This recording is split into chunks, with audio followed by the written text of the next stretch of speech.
Good evening, chaps and chapasses. Good evening to you all. And we're on. We've got the Dansette RG for RG31 fixed.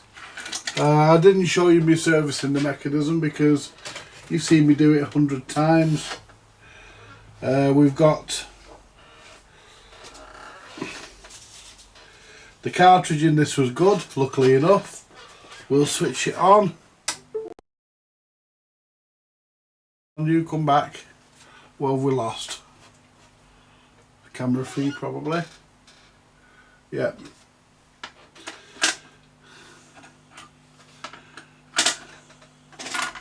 Right, well, we're not worried about camera free. Well, we will, but we'll probably lose it again when we turn the motor on. Play the record. Right, let's just get camera free back. It's a bit early in the day to lose a camera. There we are. Right, what I'm going to do, I'm going to leave... What have we just knocked on the floor? Screwdriver, I'll pick that up after. I'm going to leave it on camera 3. I'll leave it on camera 3. And we'll probably lose camera 3. Right, so what I'll do, first I'll show you the radio.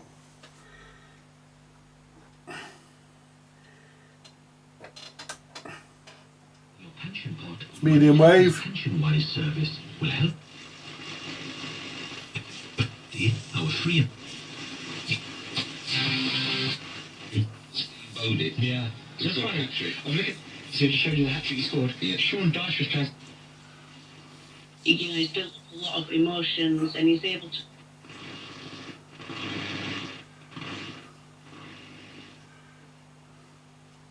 That's it. Long wave works.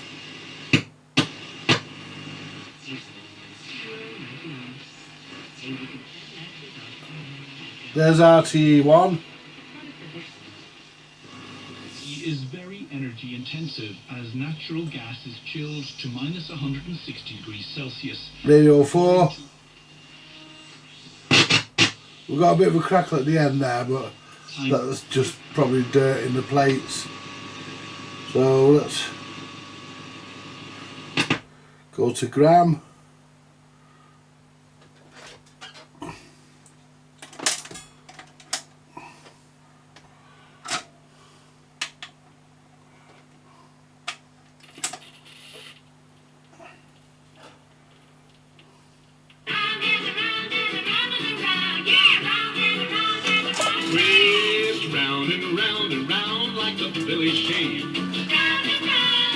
With that rotary action like the Philly shave.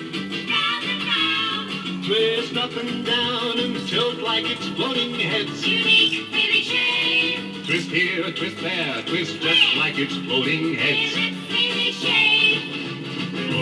Floating heads caress your face. Like the farmer's head. Stubborn whiskers go without a trace. He never waved his hand. This personal touch is so unique. Only Philly shave. It's made for every face by a new technique. Let's twist!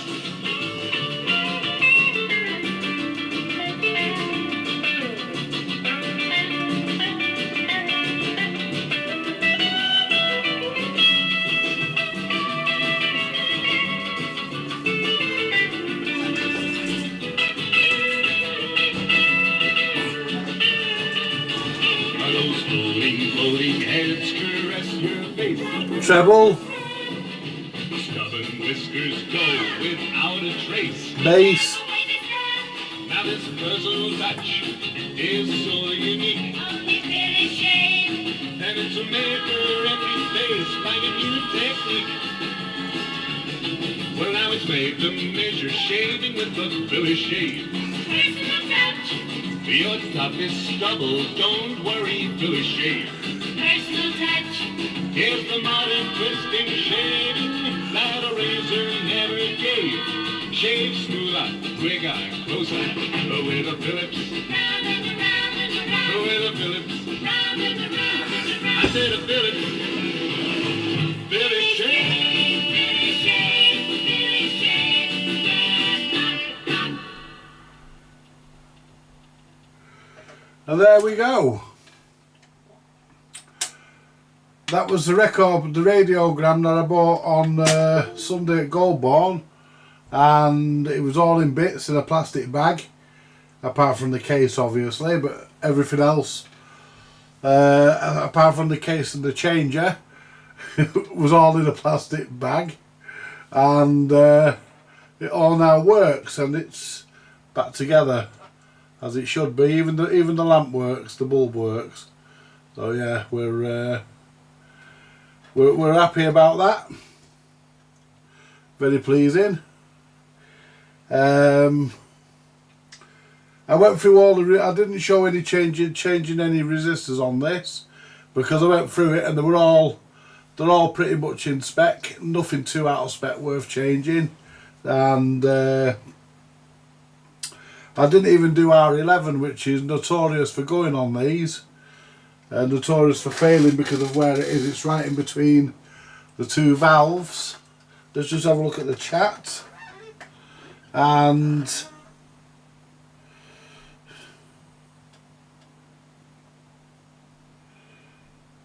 hello, microchips. Nice to see you. Yes, it's definitely old, and it is valves. Yes, it is valve. I can't remember the exact lineup. I should remember. I should know them off by heart, but I can't remember. I can't remember the exact valve lineup that we're using here. But if you bear with me for a second, I will just very, very quickly cheat and peek at the manual, and I will tell you what the valve lineup is. Thanks, microchips. Yes, it came in like I've just said. It came in a plastic bag inside the case, and he wanted the unprincely sum of £45, but he did say nearest offer. I've still got the sticker here that was on it. Hang on. Yeah, I've still got the sticker here that was on it. Look, this is the sticker that was on it. That's what was on it. Unfinished project, complete record player radio, Dansette, £45 on Aries offer. I offered him 20 quid, and you've got to hand it to the guy. You know, he's a damn bloody good haggler, because I offered him 20 and he wouldn't take 20, and he kept going to 25. So every time he said 25, I went down a pound, I says 19, and so on and so forth. And eventually he said 22, and because he was such a good haggler, you got to be to haggle with me, because nobody gets away with it with me usually. Because he was such a good haggler, I actually gave him 25 quid, but it wasn't as complete as he said it was, because the screws for the motorboard, they're missing. The screws for this panel, inspection panel here, were missing. One of the little clips that hold the ferrite rod aerial in was, but they're only small things, and they're things I've actually got. So I've done the aerial. The radio was we'll go back to the radio. The radio was a bit crappy last night, and I did a coarse alignment. I mean, they're only TRF, these. They're not actually worth spending a great deal of time and effort on.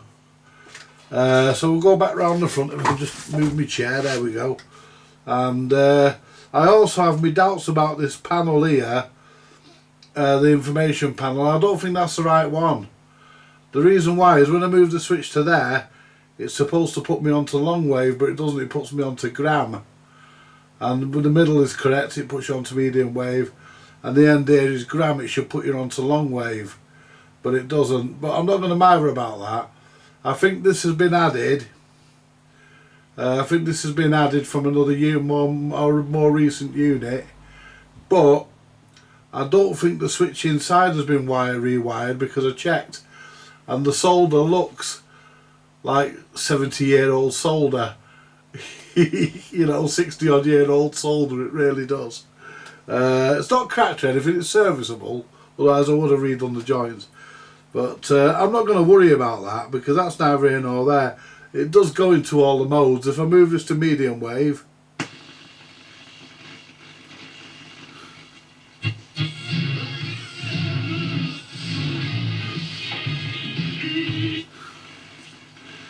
it's working a lot better than what it did last night. I think that's because I soldered the ground wire and the external aerial wire back onto the two components that are on the socket at the back. So that's probably helped that out.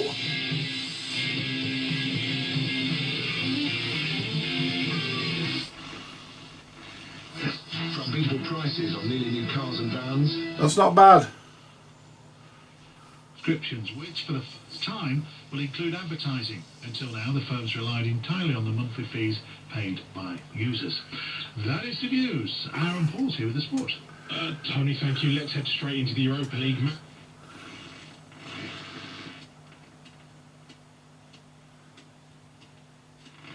And that's all you get on AM up here.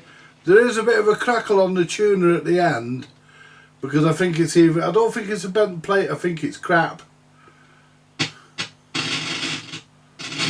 But given that there's nothing down there, oh, that noise is my phone. Yeah. So we'll go to long wave.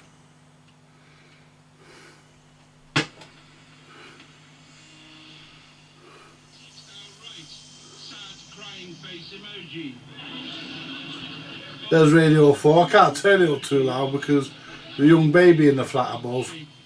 Emoji. The Japanese graphic designer Yukio Emoji. And there's an Irish station, RTE1.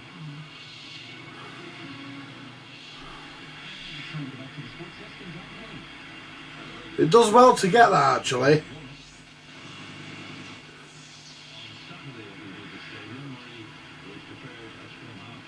It does well to get that. If I rotate the unit the other way, it'll pick that up nice and clear. But that's not doing bad to get that. So what we'll do, we'll turn it off. There's still a couple of jobs left me to do, but they're only small, minuscule jobs. Just like putting a cord clamp in there for the power cable. That's got to be done. And we'll put that up there, camera out of the way, camera 4, there we go. And I've got to put some screws in it and give it a bit of a polish up, and then we can find a home for it then. Let's have a look at the chat, and I'll tell you what the valve lineup is in a minute for those that don't know what the valve lineup is, because I don't expect everybody to know that. I mean, there was a time when I didn't even know it. It was many years ago. I was probably about 9. But yeah.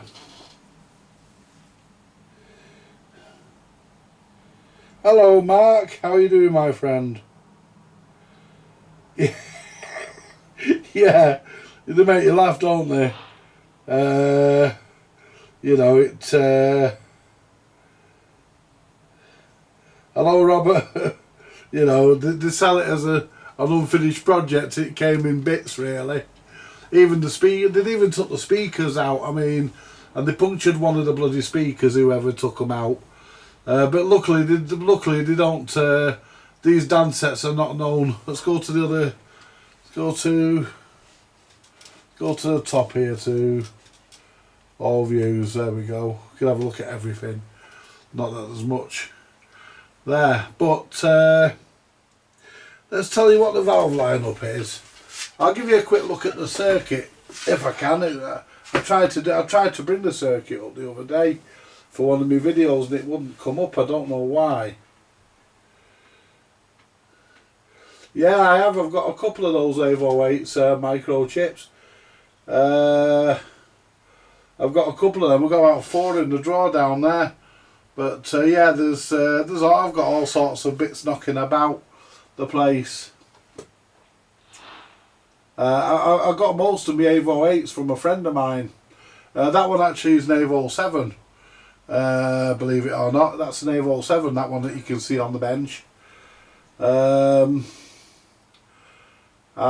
I use that in areas where a digital multimeter is absolutely useless.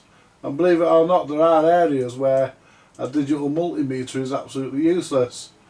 One of the areas, if you've got a fluctuating voltage, which is pulsing, and it's not supposed to, you can't do that. You can't work that out with a multimeter because the numbers just jump all over the place. Whereas with a, I'll go to update. Here we go. Because they're in here, they're not in the usual place. The manual for this is not in the usual place. You expect to find it, but it isn't here. There we are. It's the manual I use is for the DANSETTE RG 30, but it's the same product. Why it became the 31, I'm not sure. But it's the same product. It's exactly the same thing. If I zoom out a little bit, that's zooming in, zoom out. There we go. Zoom out a bit further, and you can see the whole lot. Then there we are. Let's go to here. Let's go to the top of the page. Right, the valve lineup for this unit.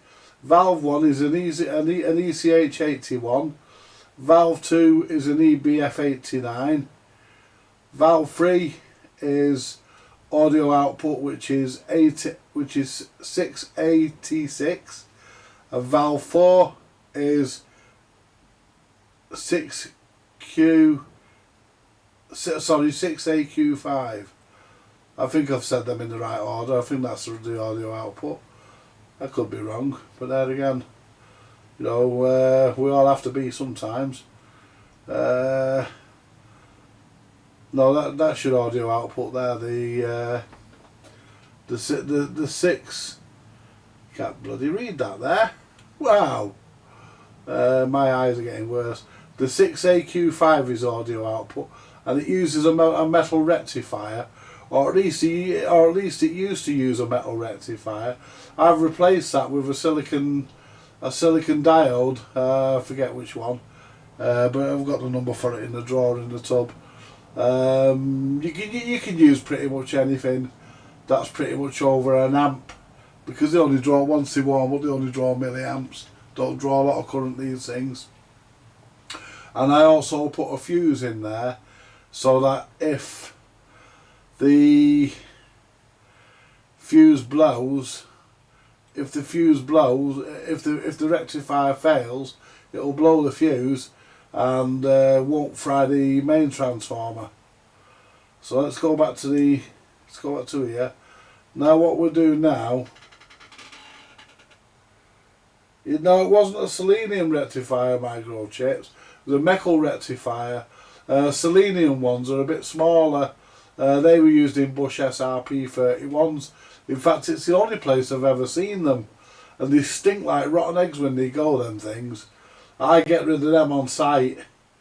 I change them on site. They're usually gone anyway, but I change them seleniums on site, because if they pop, if they decide that they want to pop, they stink, and it takes ages to get the stink. I mean, you think you've smelt an air biscuit fart, you want to smell one of them things.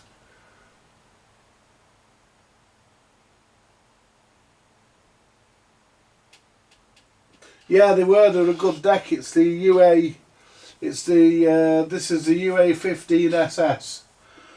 SS standing not for valve SS. It stands for super slim. You see, Garrard brought out the Auto Slim, so BSR had to bring out the Super Slim. But the Auto Slim by Garrard was the better machine, far better mechanism. If this had been cut for a Garrard as well as a BSR, because some were, if the motorboard had been able to take both, I would have put an auto slim in, because I've got a really nice one under there. I would have put in. Good evening, Mike. Thank you very much, sir. Yeah, it works lovely now, Mike, and yeah, I wouldn't say unfinished project, because it's, you know, all somebody did really for me was cut out the middleman by taking it to bits. I'll give you a quick look at the circuit. We'll go to window. It should display the circuit there, but it hasn't done, and I don't understand why not. So let's get this sorted out for you, shall we? Let's get this sorted out. Window capture, yeah.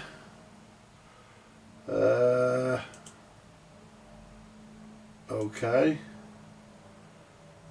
You see, I know I've disappeared for a minute, but I will be back, as Schwarzenegger says. Is it on that one? No, not on any of them, and I don't know why. It should just pop up. I'll tell you what we'll do. We'll put that in there. I'll be back in a second. I hate it when it doesn't work. There we go. Add. Create new. Yeah, just click that. There we are. And there's the manual. That's the board. That's the schematic there. And there's not a lot to it. I mean, as you can see, you know, you've got you've got your 4 valves. You've got your rectifier. It's only half wave. It's only it's only half wave. Going into your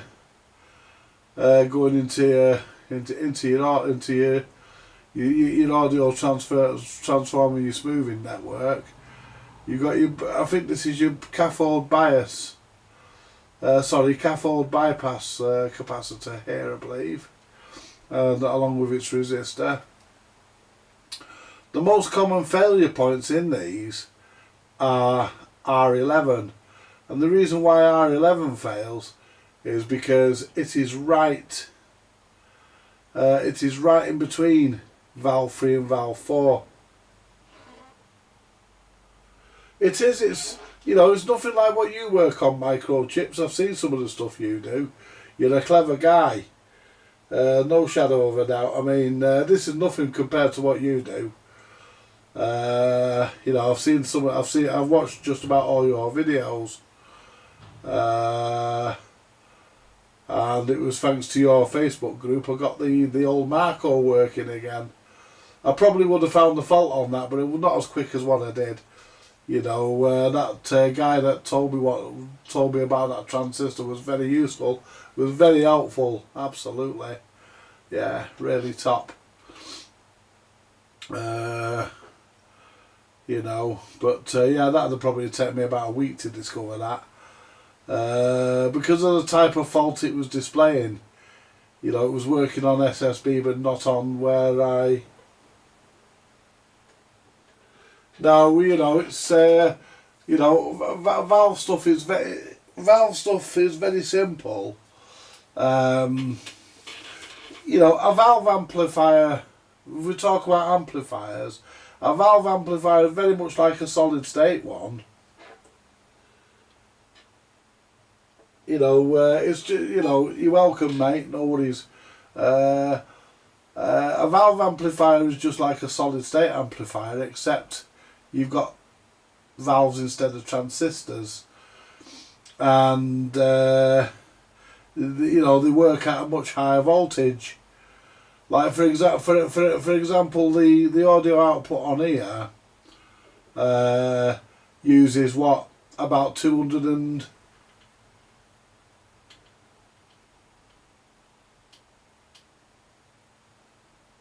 You know, it uses, I'll read that in a second, microchip. This uses about 220, 200, maybe 250 volts. I didn't measure the final, but you get with no voltage, without putting a resistor in here, which I don't on these because they need all the help they can get. Basically, You can drive up to 250 volts into one of these valves without any problem, and it's probably putting about 220, 230 into it, DC on the anode, and that helps it out a bit. It gives it a bit more volume, especially on the. I mean, this has got an extra stage anyway. It's got valve 3, which is a preamp, but on the simpler Dansette and other one valve wonder type amplifiers where there is only one valve, and that applies to record players that use a valve for the rectifier as well.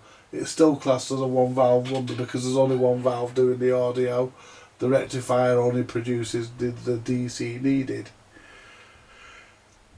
And yeah, they need all the help they can get, especially EL84s. The EL84 is a very good valve, but it doesn't lend itself to being the gain. There's not really much of a gain stage on an EL84 because you need a 3-volt cartridge to drive it. EL84s are they're all right if they're all right if you can get the gain up, but if you can't get the gain up, you're not going to get enough volume out of them. But the great used in what they're good for is for push-pull amplifiers, you know, where you want to, you know, make a more powerful amplifier and then drive a preamp into it, drive it up with a preamp. You can do that, you know, and but this has a gain stage. It uses valve 3 for the preamp, and that's what's nice about it. I mean, a lot of the Dansette amplifiers were rubbish to be perfectly honest. A lot of them were rubbish, but people love them. Yeah, I don't watch Mr. Carson, but I do watch Shango. I watch Shango 06. Yeah, I like him. He's good. You have an R1155 in the loft. Well, you want to get it on your bench and get it mended. You know, get into it. You know, valve stuff is dead simple.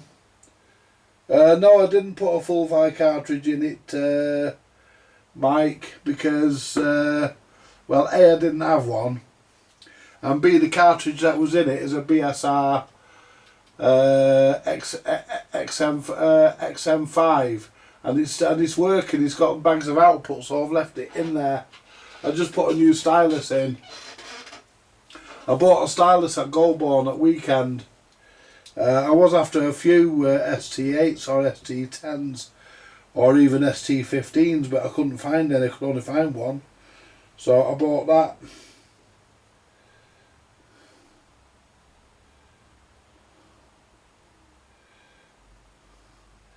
Yeah, that's very true, microchips. Valves are very forgiving. You can hurt them big time and they'll still work. Yeah, you can't do that with a transistor. Yeah, you know, you can't. Yeah, I know Carlson, Mr. Carlson's lab. And I don't watch Mr. Carlson. Not that I've got anything against him. You know, just don't watch him. You can still buy, in answer to your question, Mark, yes, you can.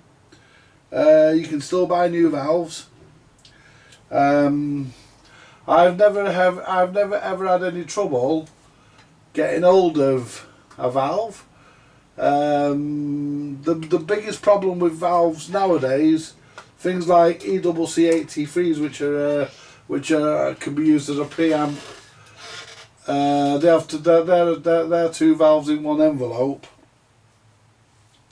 They can be used as a preamp, or they can be used as a stereo preamp, or they can be used as an inverter, a phase inverter.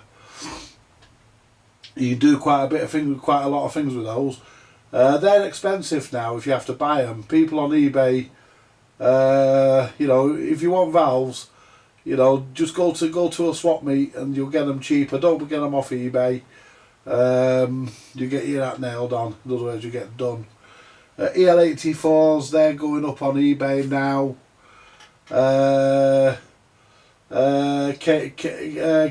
KT6s, I think they are. 6v6s, all that sort of stuff. EL31s, I think they are. All that stuff. It's all going up in price now because people want them for repairing electric guitars. But valves are still produced, you can still buy them. My favourite place for getting valves usually is Goldborn. I go there twice a year, as everybody knows. I make a big thing about it before it's due. Let everybody know I'm going, and so that you all have an idea what I'm going to come back with. Last time I went, when I went on Sunday just gone, I come back with 5 CB radios. You'll probably find them interesting, microchips, because I know you're partial to the odd CB radio. So you'll probably find the CB radio video interesting, which hasn't come up yet. I did a look over on them, and good evening, Simon. And I hope you're in good feckle as well. Absolutely. The radios I bought were mainly all AM. One was a Midland. What was it? I did a video on it last night talking to my friend. My friend was in Prestwich, by the way. The lad who I was on with, Carl, he was in Prestwich. We were an arm in Stockport, so it wasn't a bad fling. And I've only got a silver rod up, which is a bit disappointing. You know.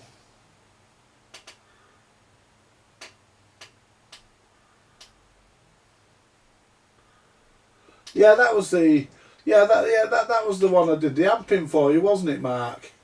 The Dansette Major Deluxe.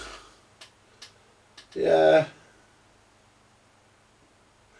Yeah, 23 channel rig. I'll tell you what, you know, it's do you know some of microchips? They can't make radios like that nowadays. I mean, they wouldn't. I don't think they'd have a clue how to make a radio like that now. I mean, there's no PLL in that, as you probably know. It's all crystal controlled. And I did make a mistake in my video. I said it does 4 watts on AM, and that's correct. It does, but it does. It actually, and I said it probably does 8 watts on sideband, but it doesn't. It does 12 watts on sideband. You know, but yeah, I mean, stuff like that, you can put your boots on and jump into it and get stuck in. You know, modern radios, you know, I got offered, I can't remember what it was, sounded like a German make, some radio with all sorts of stuff on it for me, Marco. I turned it down. You know, it might do more, the trouble is it won't last as long, I don't think. You know. It is crystal, yeah. It is. It's all crystal. There's a row of crystals in it. Yeah, there's a row of crystals in it, and each crystal from what I could see and make out of it, one crystal is responsible for so many channel groups. Because they're obviously not going to put 23 crystals in, one for each channel. So, you know, they'll be splitting them somewhere, and having one crystal do so many channels. What I've not quite worked out is there's a gap in between channel 22 and channel 23. I've not quite worked out why they've put a gap there, and you can't transmit there, and it's not PA. Whether it's so you can insert another crystal so you can talk to your best buddy without being interfered with, if you pardon the expression, without anybody coming in for a bit of extra privacy. I don't know, because I've not really had a good look at the manual and I've not really had a good look at the board. But yeah, I'm a big Cybernet fan myself. I'm a Cybernet fan myself because you know, not only do I think they're better than Unidens, there's not much out there that was much cop. I just think Cybernets are built better. You know, for a start, the signal meters don't seem to seize up on them, do they? I seen you on one of your videos doing battle with I think it was Audio Line 341 signal meter. Yeah, you know, they can be a pain. They can be a pain to bloody unjam, and one slip of the screwdriver, you're screwed. Pardon the expression. But yes, they're Cybernets. Yeah, I do prefer Cybernet based radios.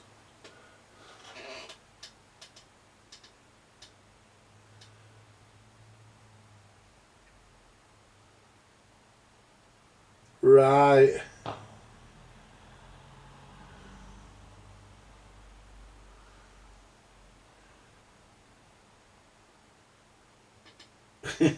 Right, no, I haven't been inside your Dansette Major Deluxe. I've done a few of them Major Deluxes. It's hard to know how many. What I'd like to know is, what is the deluxe bit on them? Because they do a standard Major, and then they do the Major Deluxe. I've never seen the difference.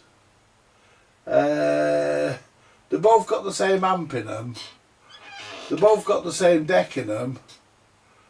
Both got the same case. I've often thought, you know, does one have a bulb in it that lights up the Dansette badge? And that could be your deluxe bit. Does the badge on your deluxe light up, Mark? Because I can't remember whether it's that's the one with the badge that lights up or the one that doesn't. Because one of them the badge lights up and the other one it doesn't. Because the badge is right in the middle and it lights up on one of them. Is yours that one?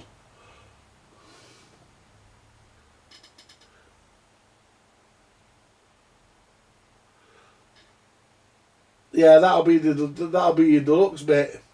Yeah, that'll be your deluxe bit. Yeah, because the Mildred's just got one. I think he paid £15, and I thought it was I thought he paid about £15 too much, because all the speaker grills been kicked in. You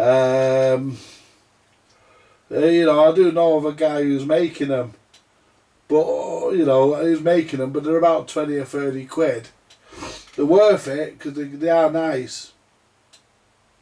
I don't know whether he's doing the major one, but he's certainly doing the Bermuda, the original Bermuda Mark 1. He's doing those grills. But yeah, I've been inside a few of them majors, deluxe and otherwise. But one of the best, I think the best Dansette they ever made was, if you get a good one, the best one ever made was the what do you call it? The Dansette G32. G32 because it was available with a Calaro deck, because that was the C32. It was also available with a Garrard deck, that was a G32. And I think it was available with a Monarch, a BSR Monarch UA6, which was the first incarnation of the Monarch. And that I think that was an M designation, 32. But I had one of those, and I got a really good amp in them. In fact, they're worth stripping just to get. If you got two of the amps out, I got two of those amps, you'd have yourself a very nice stereo setup. If you recapped them and did all the necessary maintenance to them like I did, they can be made to sound very nice.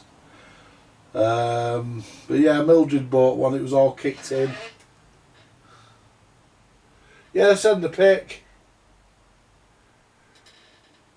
Yeah, they do. They just have a 6.3 volt torch bulb in them. Really, you know, because they're driven. Because the the lamp comes, the wires for the lamp come straight off the heater winding. You know, very, you know, which is what most people do. You know, they take it straight off the heater. Why not? It's there. And I've got another record player in today. We've got another one coming up soon. We've got another black box. We've got another black box in, another transistor black box. We've not tried that yet. Well, I should say I've not. Why do I say we? I don't know. I've not tried that yet because it only came in today. I've not even looked at it. And I've also got a Bush SRP 41. That's coming, and I like them Bush. They're by far, them Bush are by far my favourite sellers. I put one of them on Marketplace and it's gone within a week. You know, and it's usually women. I don't know why. It's usually women who buy them. Them SRPs, them Bush record players. Are usually women who buy them. You know, but so yeah, I've got to put some screws in that. Put a cord clamp on it. Let's go back to the photos. Let's go back to the cameras rather. And I've also got I've got some record players coming in from Steve. Steve's got some record players belonging. They belong to a friend of his called Chris. And as you can see, camera 2 took a powder. That's the only problem is I need to get some sort of smoothing on my bench because my cameras die every time I turn something on that isn't smoothed, and I lose camera number 2 and number 3. It's only them two that happens to though. It's weird. Just them two. There you go. We're back on. Not that there's much to see, but let's have a look at the chat, see where we are. I'm actually sat near the computer, but it's easier to pick the phone up. Let's see. Hey, we've got 8 people watching. Not bad.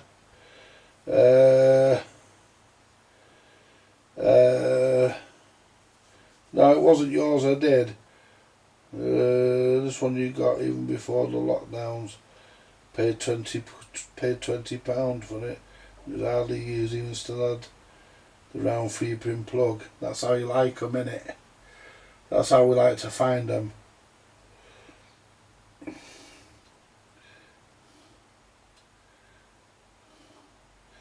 Yeah, it is. Yeah, it's about. Yeah, it is. It's the same. It's the same as an EL90.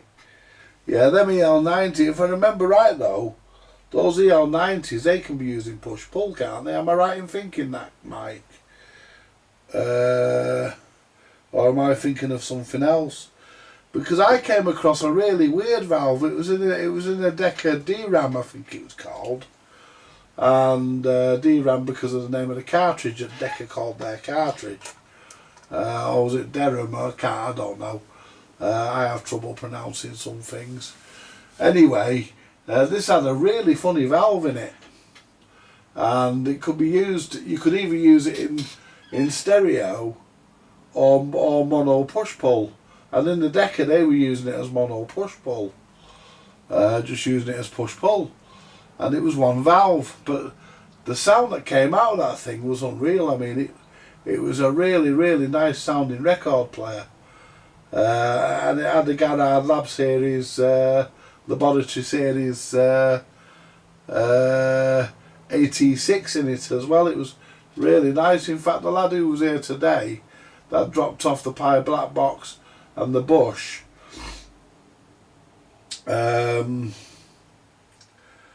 he actually purchased that from me.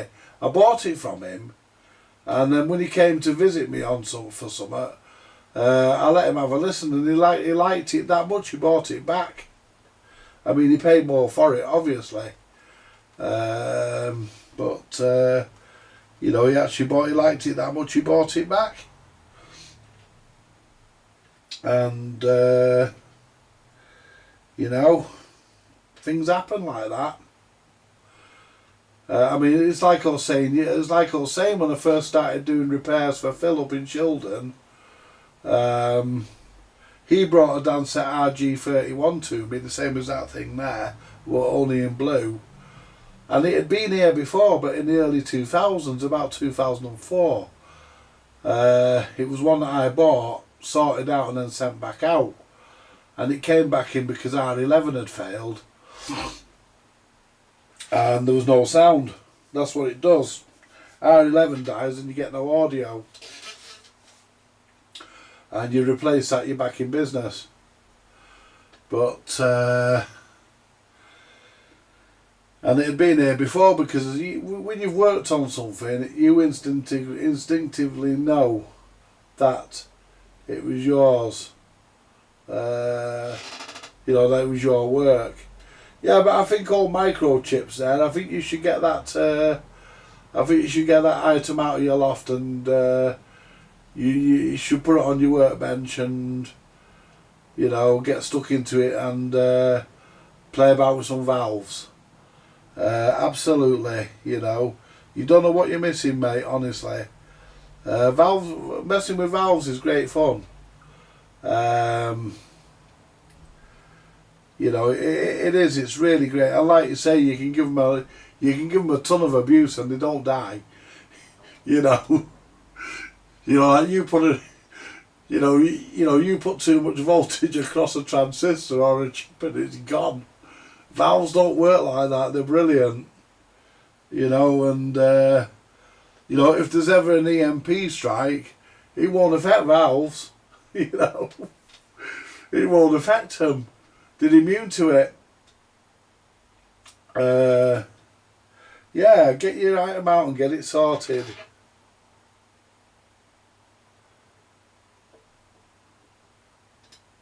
Right. Well, if you need a manual for it, let me know. I can always send you the manual, because I've got the manuals. Who sent me the make and model. I think you sent me the model. You've sent me the make. I've got the manuals there for everything pretty much. There's not much I haven't got a manual for. I can always sort you out there, don't worry. But I've got 3 record players coming from Steve. I think he said it was 3. Yeah,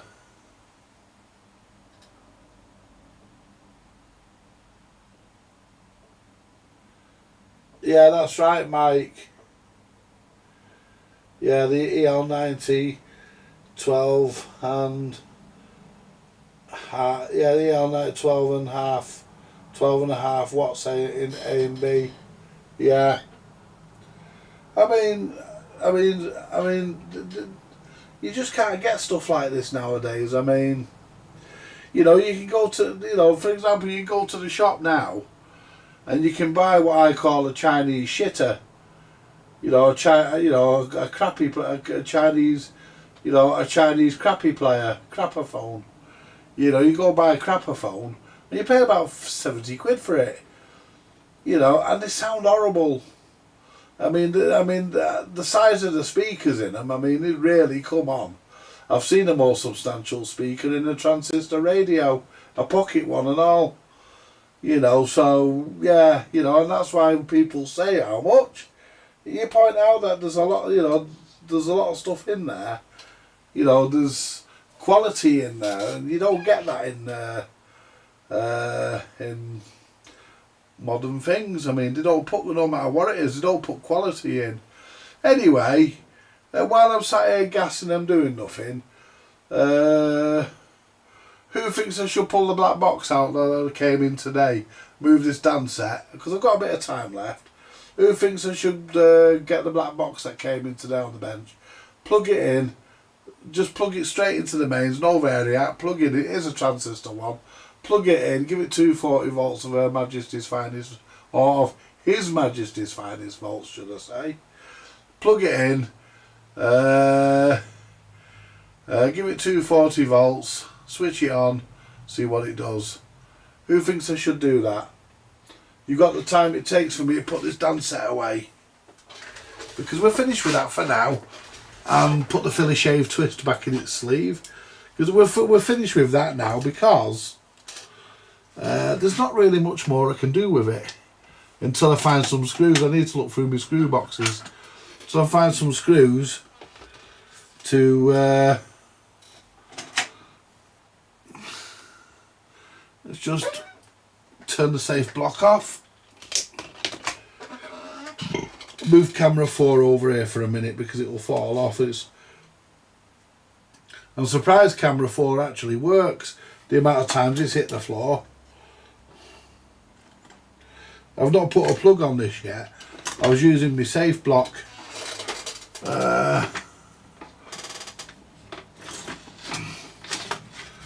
And what we'll do, we'll put the when you're stowing these and you got a plug on them, always put the plug far away from the towing arm. So that's I know you're supposed to screw the deck down, but we'll forget the formalities for a couple of minutes. Ooh. Ooh.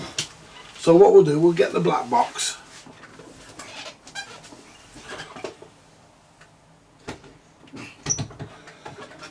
If I can reach it. I haven't just very stupidly put a dansette in my way, have I?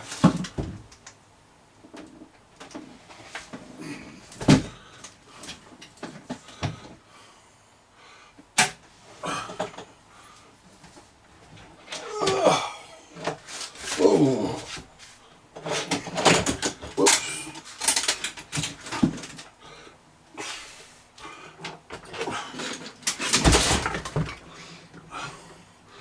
I thought the power cord had been curled up, it's not.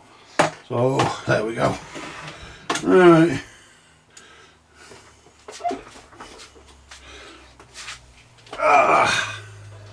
So, this is a transistorised black box. It's the same as the one I fixed up the other week that came from Phil.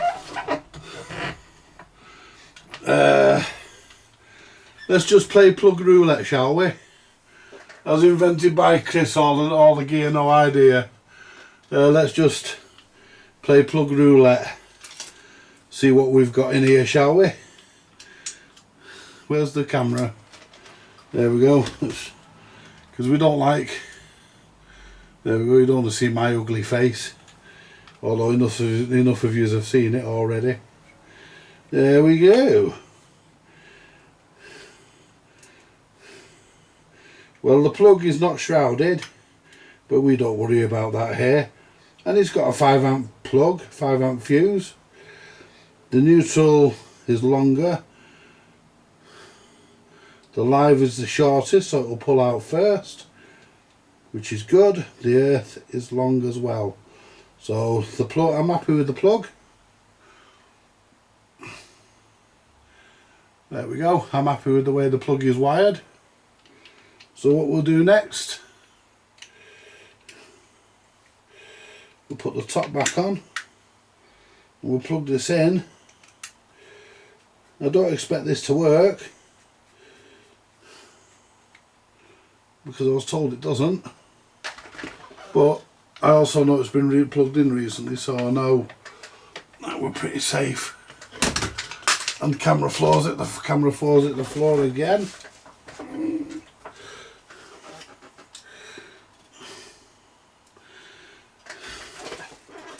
There we go. Right. Up we go. Oh, look at him. Oh, isn't he lovely? The pie black box. There's no transit screws. The turntable feels a bit stiff, but it's moving. Got a bit of oxidization there. We've got a cartridge. It's a BSR cartridge.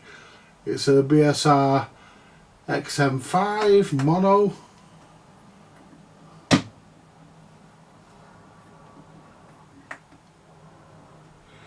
And it's got no volume.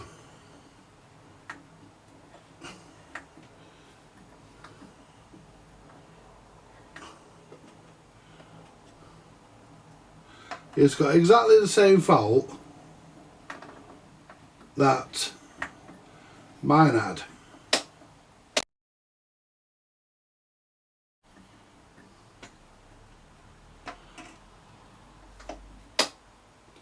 You can actually hear a hum.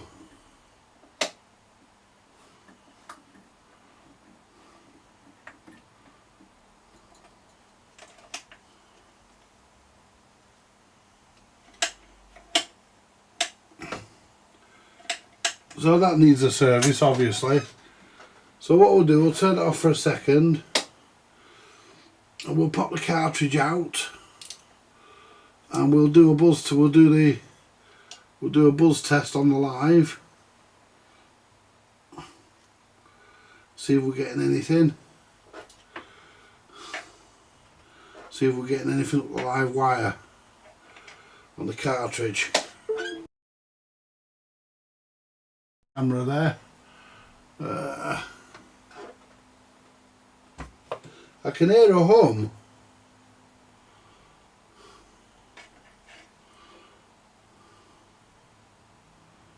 Nothing. Absolutely nothing. So we've got a fault. Lovely, I like it, we've got a fault. Means we've got something to fix. So what we'll do, we'll borrow the cartridge out of that, because I'm pretty sure we'll borrow that cartridge for now. What we'll do, we'll put that here for a minute, and what we'll do, we'll pull the plug out, and let's lift our deck out. That's how simple it is.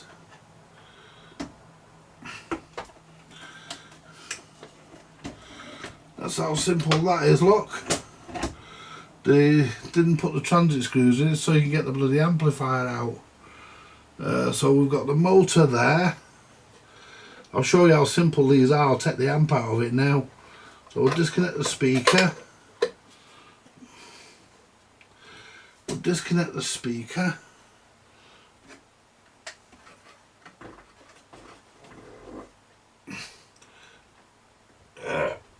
Bloody hell. God, he don't want to come out. Not soldered into the bloody...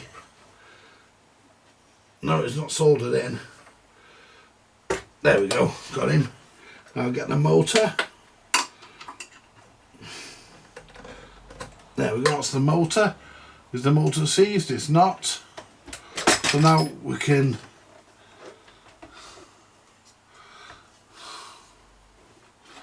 And that's come off. I don't know why, they just seem to break. They seem to just break for fun. The tops after super glue them back on. Just seem to break for fun. But that's no worries, because we've got to take that. We've got to take the Magi disc selector out anyway for servicing it.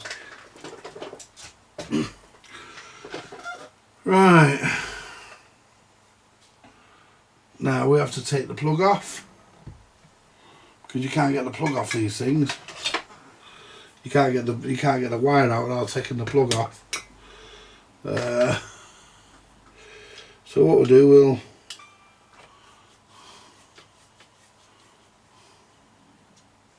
take the plug off.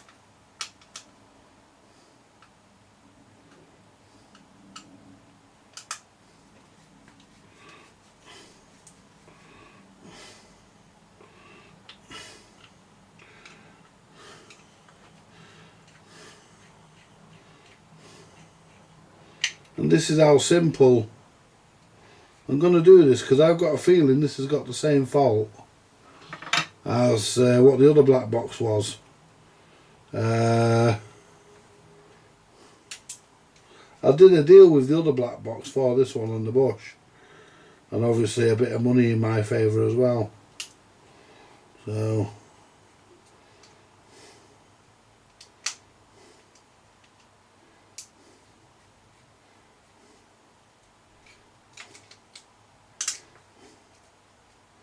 get the lead out, get out.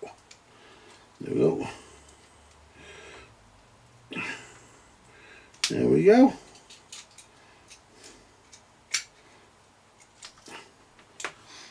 Put the plug back together. It probably won't be going back on here, but you never know, dear. I mean, this is my personal black box. This one I'm going to be keeping, because I wanted to keep the last one, but I decided that it was better to do what I did. Now this is where you can be run into problems here, where plans for world domination can be easily scuppered.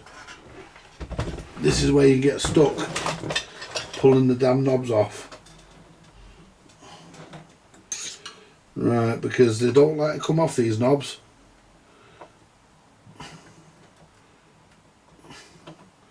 I mean, they do have to come off. We have to get them off, but they don't like coming off. And they're not screwed in anywhere. They are actually pushed on, but they've been there that long. Thanks, Mike. They've been there that long. They're a pain in the ass to get off. And I like to just get them down there and just put a screwdriver behind them, pull them forward. If they break, they break. I mean, it's... See, we're on the edge of it there. We can't even tap these ones through.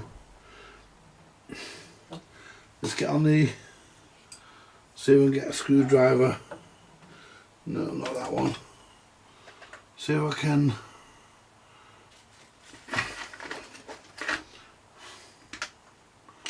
Just get a screwdriver in there and try just levering it both ways.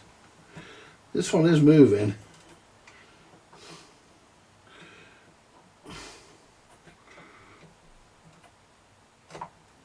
There we are.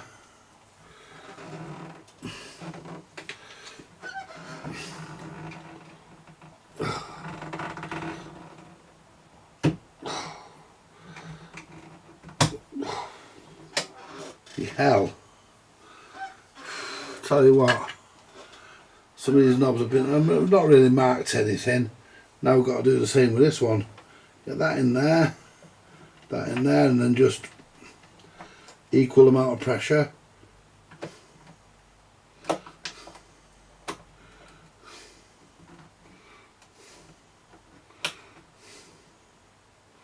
There we are. Just we never broke them. Right, put them there all the way for a minute.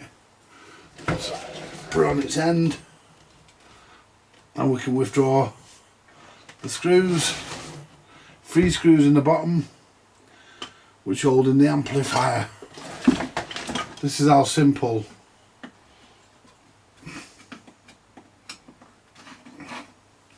You can't get any simpler taking an amp out of one of these. I mean, it's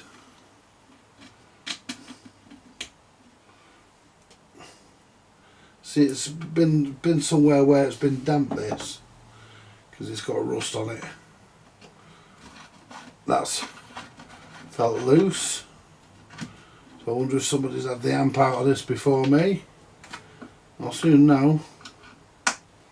Because the nice thing about it though, you can just get the amplifier, because it will fall out of here in a minute. Yeah, we don't want it falling to the bottom of the case. It'll make a big bloody big bang if it does. Make a right big clang.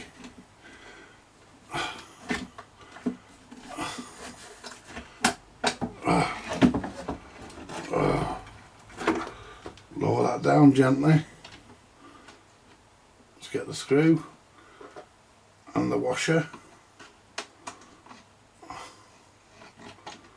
There we go. Yeah.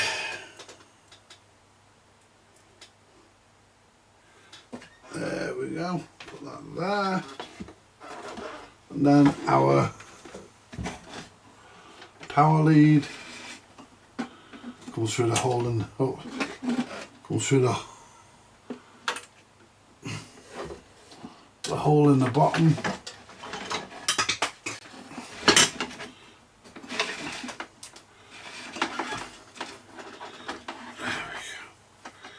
There we go.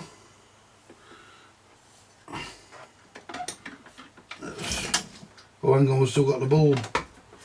I forgot about the bulb. What we'll do, we'll just chop the wires for the bulb. There we go. I always just chop those.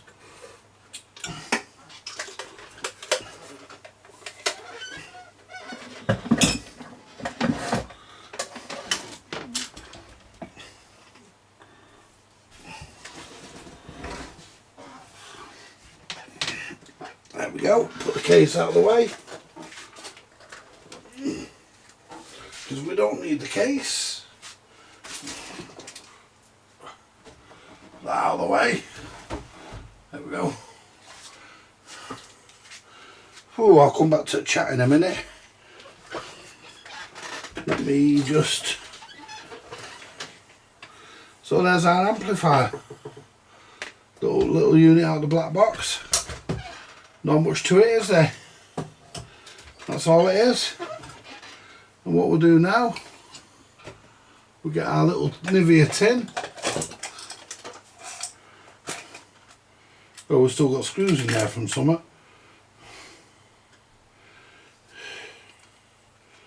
Yeah.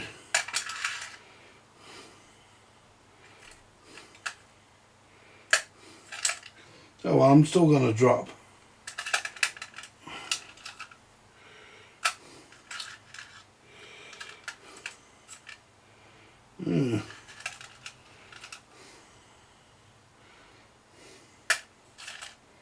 I can't remember. Oh yeah, I know what they are.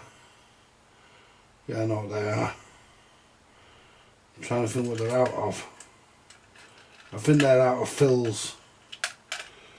And they're out of Phil's radio. Anyway, just so we don't lose these, we're going to drop these in here as well. There we are, black box screws. Now let's find, where's my thing to get these?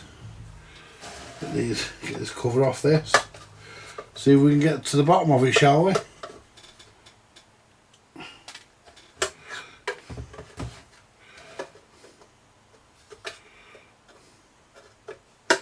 What we'll do a couple of tests and see where we've got voltage missing.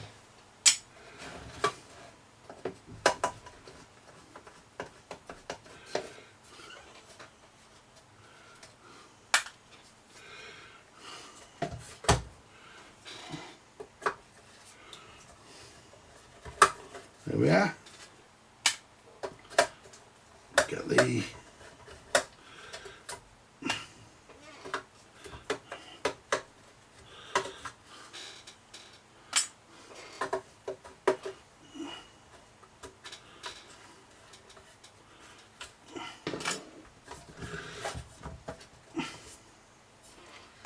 we've got all the screws. Yep. There we are. Right.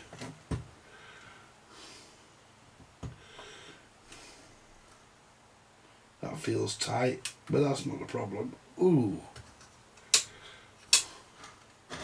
Right, so let's bring the camera back in. And as you can see, it's a very simple circuit. Somebody has worked in here before me because there's a blob of solder there. There's a blob of solder, so somebody's been in here.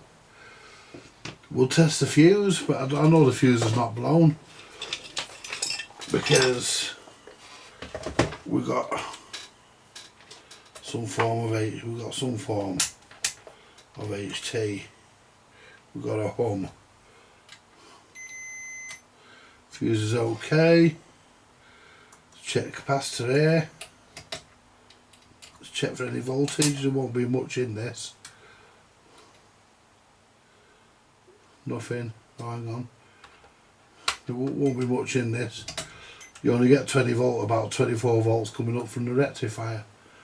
So they're pretty safe, these. And that's your speaker. That goes to your speaker. It's also your negative, your ground. And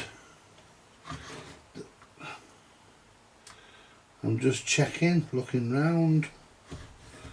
Right, so what we want to do here, I want to put the meter on voltage.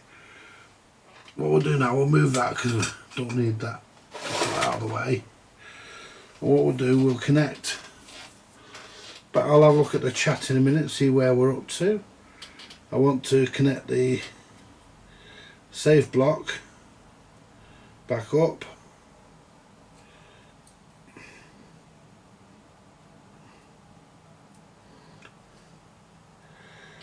Connect the safe block back up. We'll connect our earth, our negative, our live,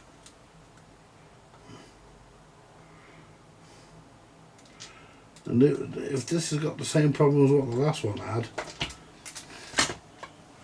should be a fairly easy fix. The other one, I pulled all the transistors from it. I'm just trying to think where the bloody plug is for the safe block. Where have you gone? There you are. The other one had an issue where I pulled all the transistors and tested them. They were on.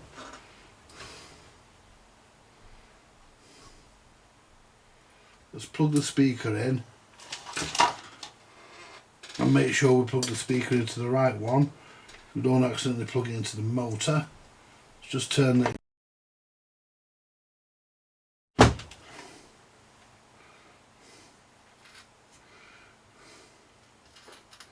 There we go, it's the speaker, and it says LS for loudspeaker.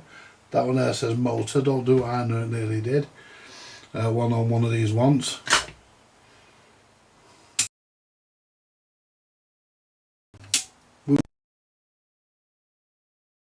Let's go to camera 4. We've got a home.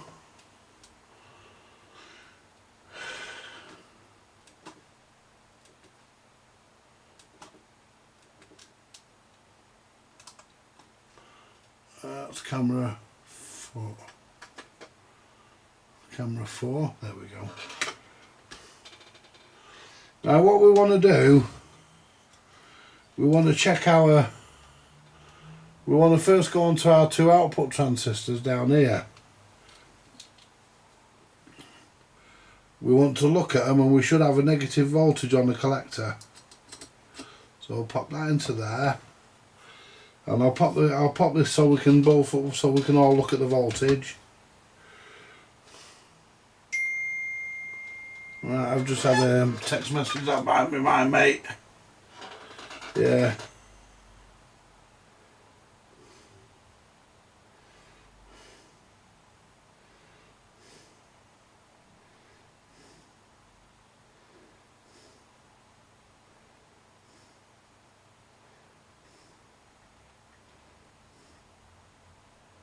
There we go.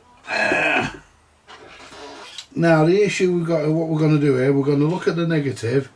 What we'll do, we should have about 24 volts or thereabouts on the fuse here. So what we're going to do, we're going to turn it on. 19 volts. It's a bit low. 19 volts. We should have half that on this one. And 5 volts there, so that's a bit low. That's a bit low.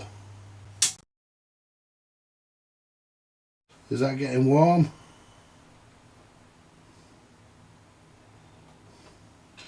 Let's just lift that up a minute.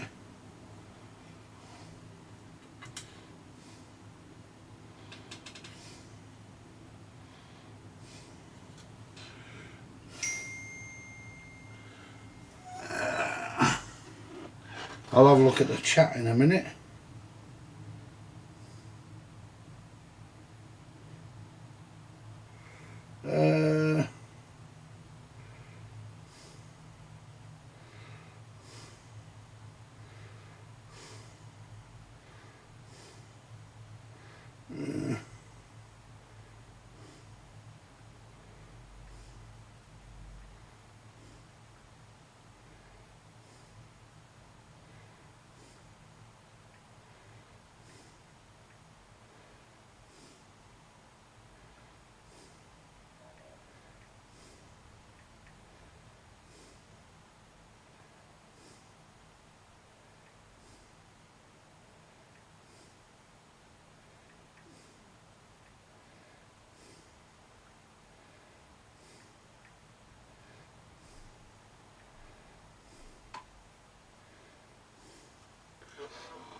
So what we want to do is have a look round and see if we've got a dry joint.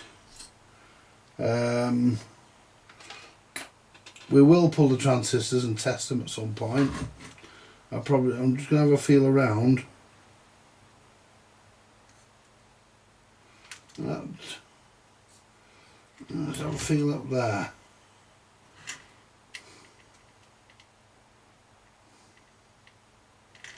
Right.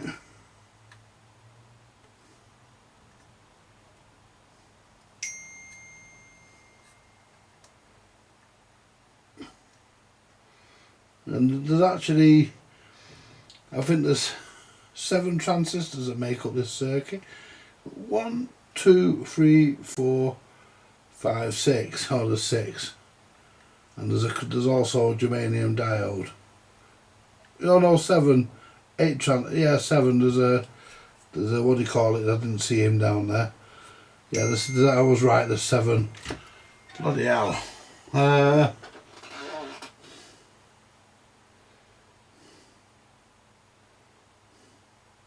My friend who will go on the radio with at night.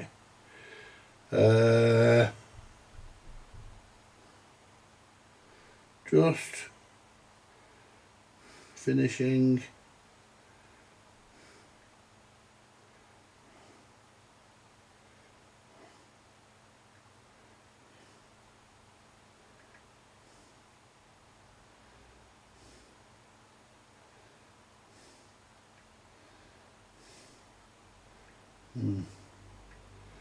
My video.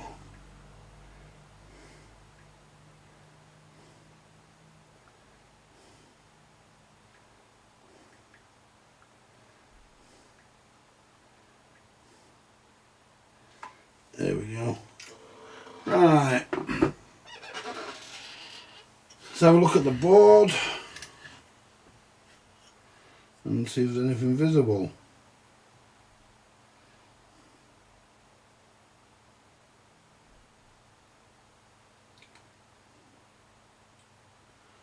Can't see anything.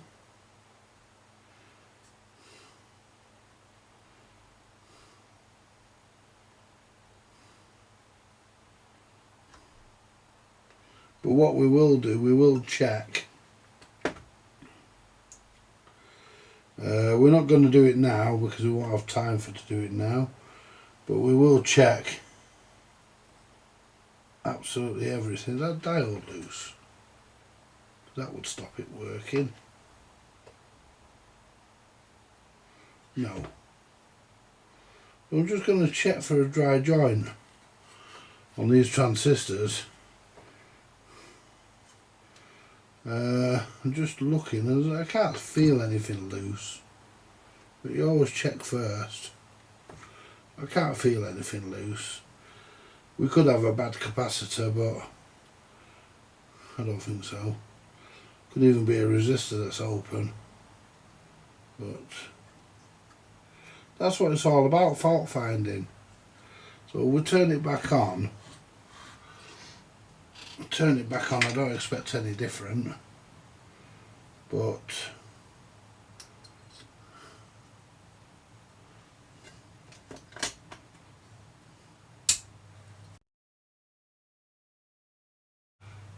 $19 on that, it's a bit low. Fuse. I don't want to look at the voltage without I want to look at it without that fuse. There we go.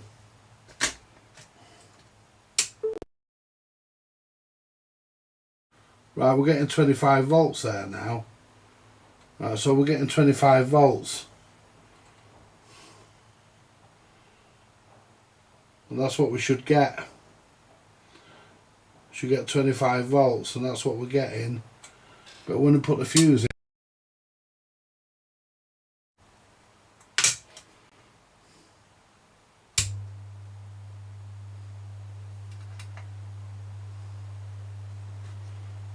$17 volts. So basically,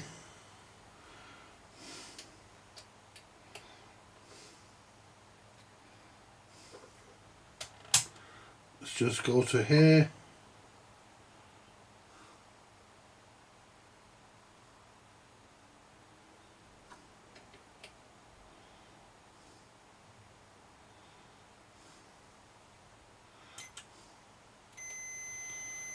That capacitor's not, that's ground, isn't it?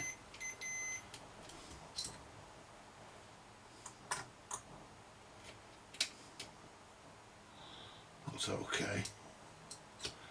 Right. So what we'll do,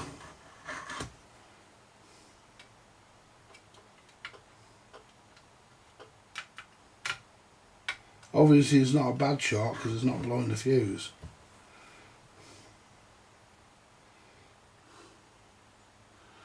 Just pulling it down.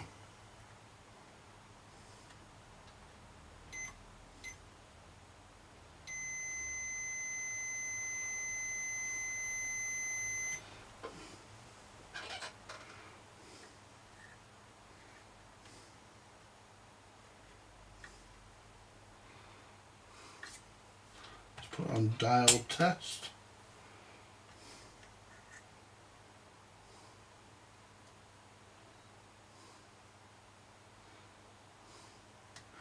And the good thing is these transistors are both exactly the same.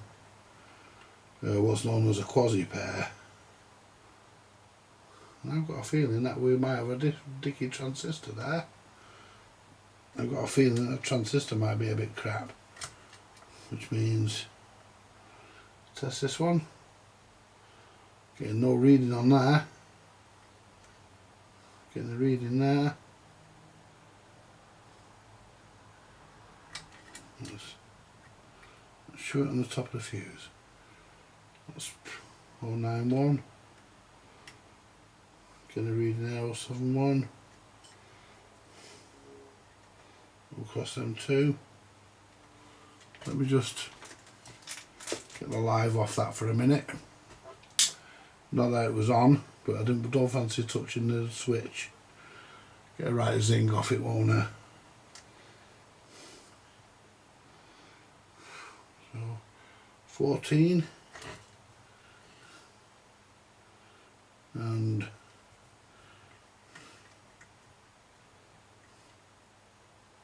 that's completely different reading, so that's causing us to suspect. Let's just take the fuse out, lift the fuse.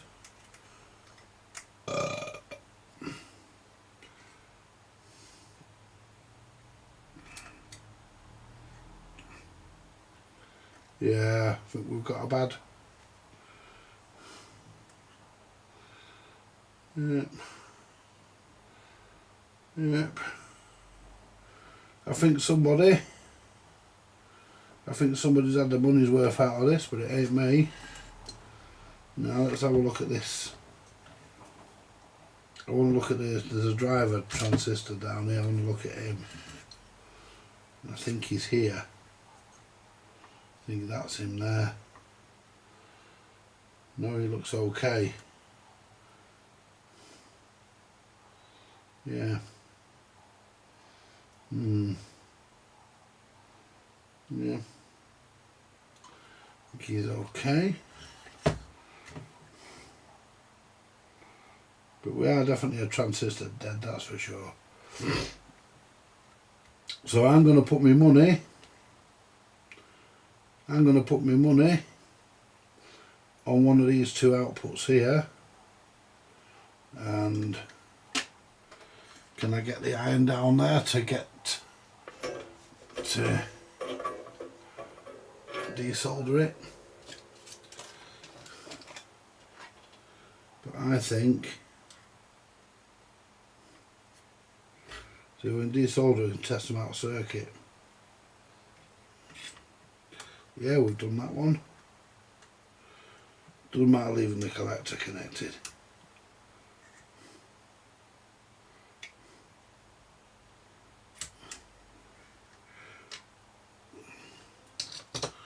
Right, let's test him. Let's get the transistor checker. Let's get the. Right, I use these P-catless testers The reason why I use them is because I think they're bloody marvellous. And this has got a new battery in it, so this will tell us. I only put a new battery in this last week.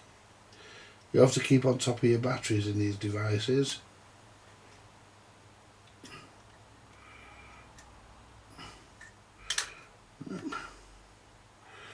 Right. I'm just trying to clip onto, there we are. And I can just go onto the body of the transistor for the collector. Just hold it onto there.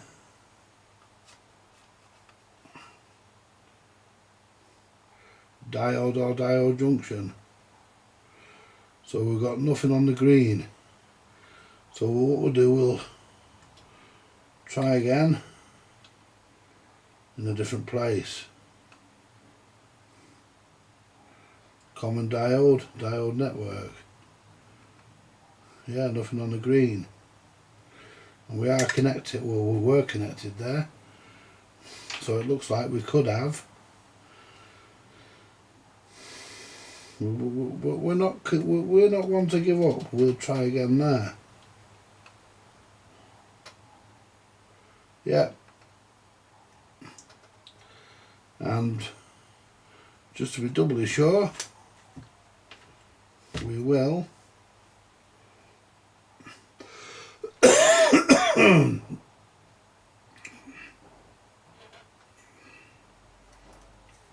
swap the legs over, and we'll put the green onto one of these pins. There we are. And we'll use the red up here, and that'll tell us for sure.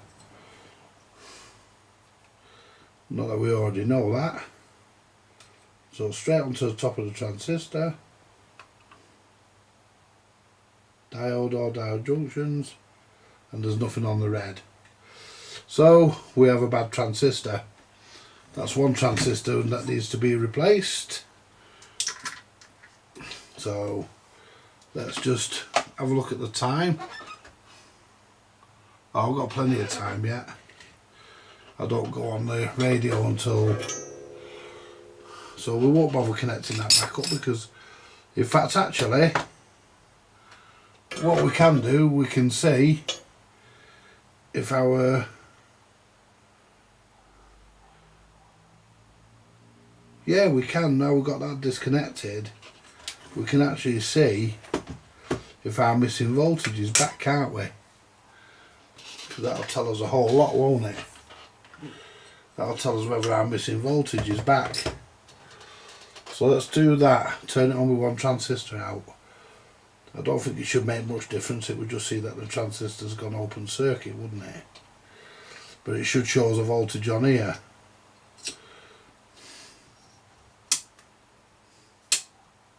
Turn the power on.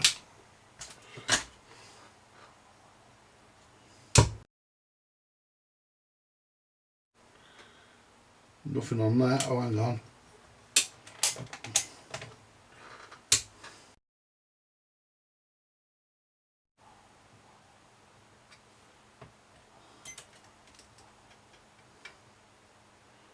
.24 volts.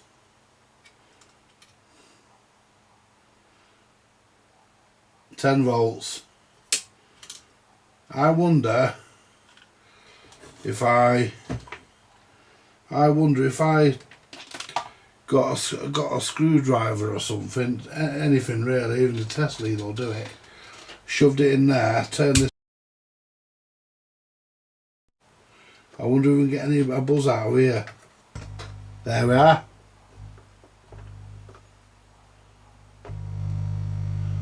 Bad transistor. So we need a tranny for that.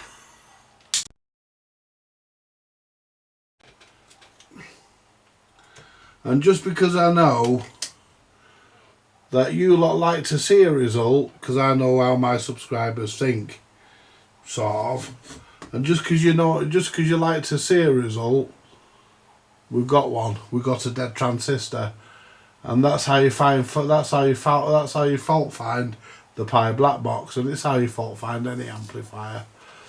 You know, because you should have, if we've got 24 volts there, we should have at least 10 there, maybe a few more. It should be half on this side, and it wasn't. And that tells you that either you've got a bad driver or you've got a bad transistor. In this case, we've got a bad transistor. So that's where we go to. That's where we're up to. Let's go back to YouTube. Let's put me giglets back on. Put the old squints back on.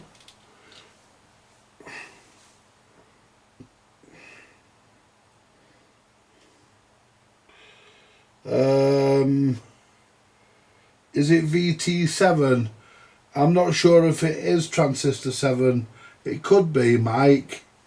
It could be. It's one of the final outputs. If I can bring the manual on screen, we can all have a look, can't we? I can bring the manual up on. I can bring the manual up, and we can all have a look.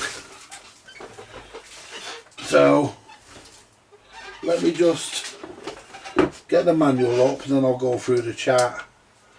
So we want the manual for the black box. So let me just clear this a minute. Get rid of that DANSETTE manual. We don't need that. That was just so you could all have a look. So I think it could be. It's either 6 or 7. One of the two. I know the final outputs, Mike, are 6 and 7.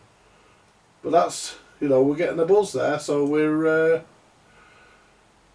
I'm quite pleased. So we want pi, and we want a black box.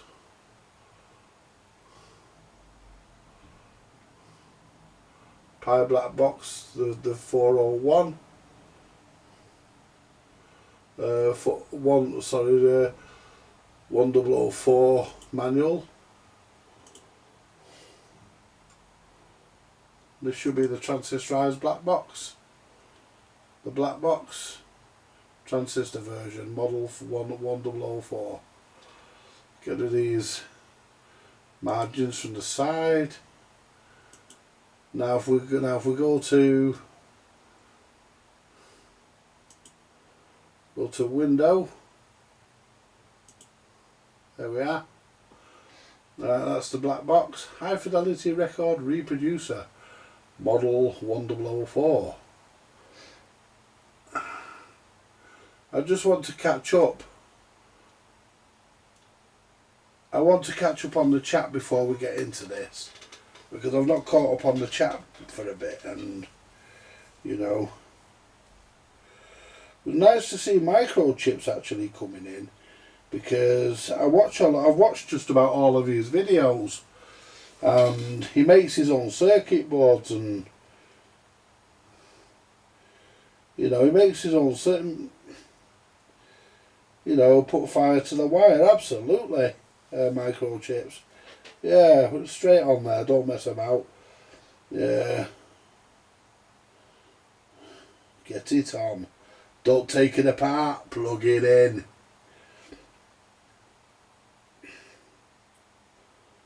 They are all germanium outputs. No, they're all germanium transistors, Mike. They're all germanium, so I'll have to put the hunt out for some. I know I don't have any of those. I'll look in my stash, but I don't think there's any.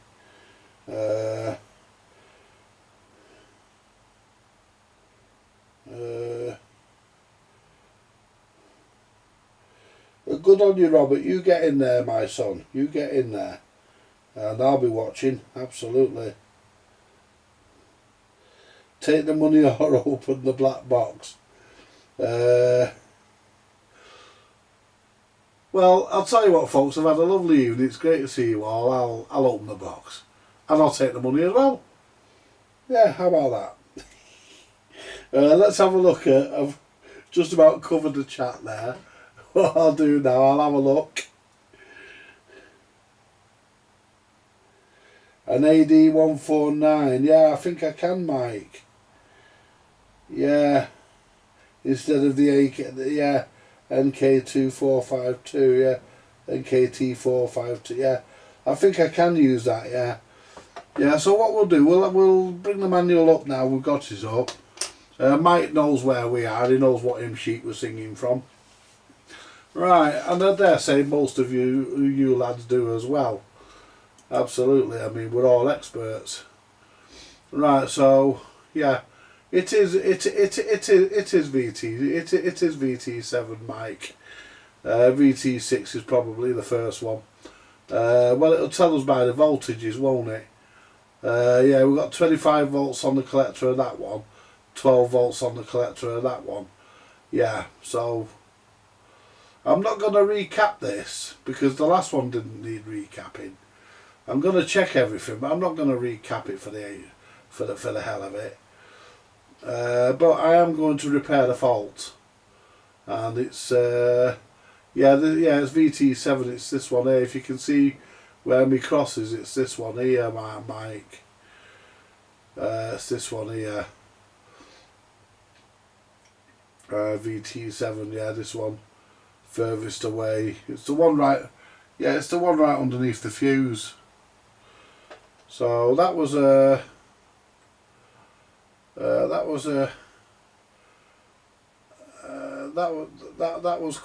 was actually quite. It's quite a good manual. This actually. Let's go to the circuit, and there's the circuit. It's very simple. Well, I say simple. It's not. You know, you've got.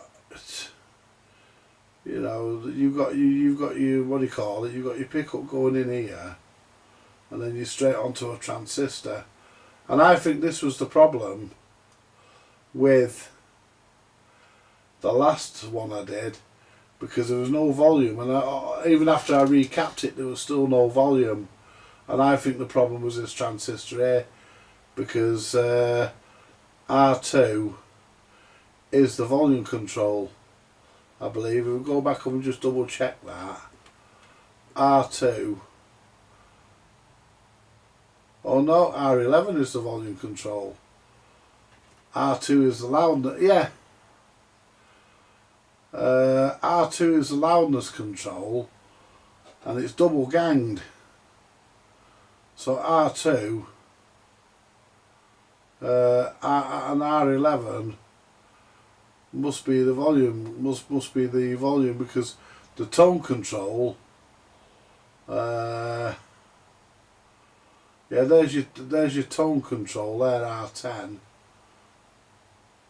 Then you've got loudness, and you've got R4. R4. That's confusing. That's confusing, isn't it? Right. Right. That's your tone control and on-off switch here. That's what they are there. Then you've got this one here, which is R2 and R11. R11 is your volume control, R2 is your loudness control, and that R2, which is your loudness, it's like a loudness, and what it does, it decreases the frequency. It increases lower frequencies, a bit like a loudness button on a hi-fi, only it does it with a potentiometer. And you've got R2 there, which is your loudness, which is ganged. It's going into VT1, but also there's a broken line here, which is going to C7, and it's going into C7 and into R11. R11 is your volume control, yes. So we're actually going into this transistor here for your volume control. So I think it was this transistor here, sorry, not this one here. I think it was this transistor here that had a dry joint on it, because we were or there again, it could have even been the driver, because we were 10 volts missing, but nothing was being pulled down. So there was no short circuit anywhere. There was no dodgy. I couldn't see any dodginess. And here's the other part of the circuit here. Here's your power supply, VT7 and VT6. respectively, VT4, VT5. They're your secondary drivers, I would think. And then if we go back up, but it's only part with this, we go back up, we should come to a single pre-driver. We should come to a single, which is this one here, which is VT3. That must be the driver. These two here are acting as preamps. And there's also silicon diode. There's also germanium diode in here as well. GD1 is in here somewhere, and I think GD1 is there. There it is there, GD1 germanium diode. So yeah, I think this guy here, where my mouse is, if you can see my mouse, I think this guy here is your driver. This guy here is a preamp. This other guy here is a preamp. These two here are working as preamps. This is working as your driver, if I'm correct in thinking that. These two here are pre-drivers, and they're driving into the collector, I think, are they? Nope. They're driving into the base, I believe. They're driving into the base of this driver here. Yeah, they're driving into the base. Because this is the emitter, this is the collector. Yeah, I believe. I get confused sometimes with symbols, but I do work it out eventually. It doesn't tell you what the transistors actually do, but it does tell you. It really does tell you what the voltage, what the working voltages of the transistors actually are. And if we go up to that,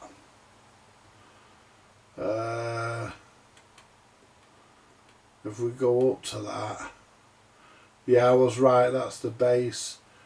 Yeah, that's a PNP, that's an NPN. They're all, I think they're all NPNs in this. So, no, not PNP, sorry.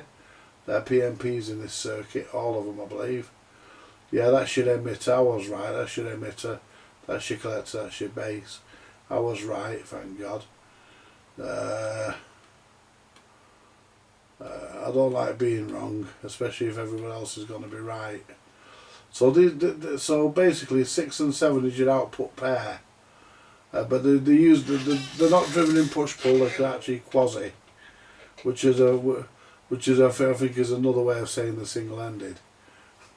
The wired in single-ended quasi configuration, which I believe is single-ended or something. We get 12 volts on the collector of that one, and we get 25 volts on the collector of that one. So that was being pulled down to about between 19 and 17 volts, and that's now where it should be at. Well, it's at 10 volts, and that one's at 24 volts. But I think once we put the new transistor in, I'll probably sort that out. And don't forget, we were using a mismatch. See, these are all, and you also have to take into account that the tests were taken with an AVO 8 at 240 volts AC, and we're now using digital meters. All voltages are negative with respect to the chassis, and were taken with an input of 240 volts AC using an AVO Model 8 meter. We're all using digital meters now. Consumption quintessent current is 15 to 30 milliamp. HT is 25 volts. So we expect to see, that's 224 NKT224 is a driver. That's a driver that drives up your two outputs here, and this 224 and 751. They are your they are your pre-drivers. They are your pre-drivers. So, but we are getting a buzz out of the amplifier now with one transistor. So, very simple. It's not a high power circuit, obviously. Probably about. That being said, though, the volume on them seems to be limitless. I mean, you can turn them. You know, I mean, these things go seriously loud. It's, you know, they go loud. They go that loud. It ain't funny. You know, you can certainly do a lot. You can certainly piss your neighbours off. You know. Yeah, you can certainly piss your neighbours off with one of these. There's no problem at all. And when you put the lid down, they don't half thump out the bass. They're actually a very good unit. Let's turn the soldering iron off. They are a very good unit. I mean, they really are. I like them. And oh, pardon me, folks. Here we are, 11 on the chat. Thank you very much, Mike. I have to go. Sorry, I have to go. And you've got to look after Mrs. Demon. Bye. All you radio rascals, be good. And if you can't be good, yeah, be careful. We certainly will be, Mike. Give Mrs. Demon my regards. I hope she's. I hope she's feeling a bit better. I know she's had. You know, you both have had some bad news lately. I hope you know. You know, you can always chat to me anytime you want, not necessarily on here, you know. We're all Facebook friends, you can always chat anytime you want to, don't worry about that. I will look for an AD149. I'll have a word with the Oracle, see if he's got one. But yeah, I'm really pleased. Yeah, them peak meters are really good, aren't they, Robert? I mean, they really are. Anybody in this business should have a peak meter. Anybody should have a peak atlas meter. You know, I agree.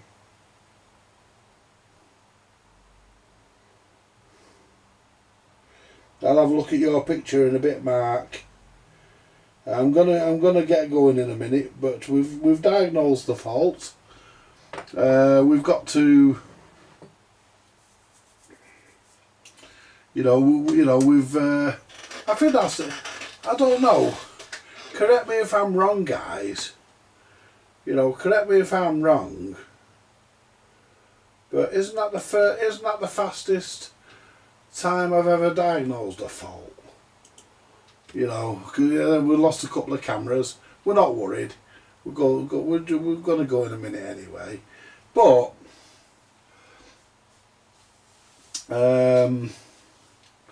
You know, I think isn't that the quickest I've ever found a fault? I must be getting better, you know. Oh. Yeah, I must be getting better. I must be getting good at this now. I've only been doing it since I was about 8 or 9, you know. And yeah, I'm really I'm really happy about that, because I can now put that to one side while I hunt for a transistor for it. I can get that to one side. Yeah, I think you can use an AD149 on there, Mike. Well, that's what I'm going to use. I don't think I've got one, but I'll have a word with Steve, the Oracle, and see if he's got one. Our good friend Mr. Pendlebury, see if he's got one. I'll have a word with Steve probably tomorrow. I won't phone him now and see if he's got one. And we'll see about getting this old girl fixed and back to rude health. I will test all the capacitors. Anything I'm not happy with I will replace. I'm not doing a blanket replacement because that's just a waste of components. It's a waste of components doing that, so I'm not going to do that. You know, and we'll have this old girl back up and running very soon, I hope. At least we've got the problem sorted, at least we know what it is. Thank you very much. I'm going to leave it there now, folks. And if you fancy joining us, Microchips, because I know you're not far from me, because I heard you chatting to someone on the radio. I don't know when it was, but I can't remember which video it was, but I heard you chatting. But I know you're not far, and you quite easily pick me up. That's without a shadow of a doubt. So if you want to pop in and say hello, me and Carl will be on. We'll be on channel 20, mid-band on USB. I'm going to test out the Turner mic that I got on Sunday with the SSB radio. I've got a battery for it today, so I'm going to test that mic out and see how it sounds. I won't be keeping that mic, I'll be selling that, but I want to make sure it's right before I do, because I like to make sure everything's spot on. Anyway, anybody else in the local area wants to come on and have a chat with us, then yeah, feel free. You know, that's what it's there for. Anyway, you all take it easy and join me for a look at the bush tomorrow. We'll probably have a look at the bush tomorrow, because there's nothing more I can do with the black box, because we know what's wrong with it. We found that it's got a bad transistor, so we'll get the transistor on order, get it replaced, and then we'll go through the capacitors and make sure we've got nothing there. That could be an underlying fault that could kill the transistor again, and we'll get it all sorted. Thank you very much, and join me in the next one. Goodbye for now, and you all have a good evening, what's left of it. Thank you and good night. Or remember, subscribe, share and like. Or if you don't want to, just do it in case that you might see something that you like. You know, you never know, do you? Yeah, just have a go anyway. It doesn't cost you anything. Bye for now, folks.